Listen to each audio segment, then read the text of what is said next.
अस्सलामु अलैकुम। आज हम सूरत अल बकरा की आयत 129 का रूहानी और साइंसी पैगाम देखेंगे। हज़रत इब्राहीम की दुआ, रब्बना वबअथ फ़ीहिम रसूलम मिनहुम यतलु अलैहिम आयातिका वयुअल्लिमुहुमुल किताबा वल हिकमता वयुज़क्कीहिम इन्नका अंतल अज़ीज़ुल हकीम।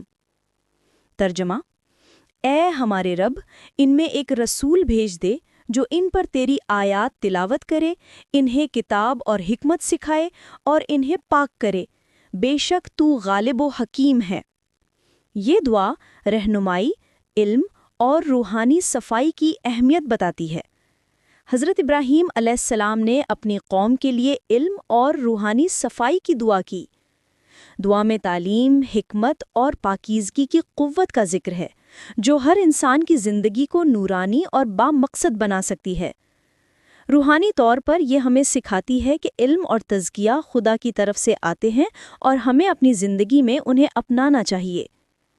इल्म और हिकमत इंसानी दिमाग में मुस्बत न्यूरोलॉजिकल तब्दीलियाँ लाते हैं, जो फ़ैसला साजी और रवैयों को बेहतर बनाती हैं।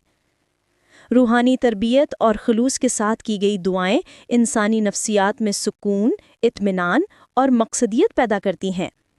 इस आयत से हमें पता चलता है कि तालीम और अखलाकी तरबियत ज़िंदगी के लिए फितरी और साइंसी तौर पर भी ज़रूरी हैं।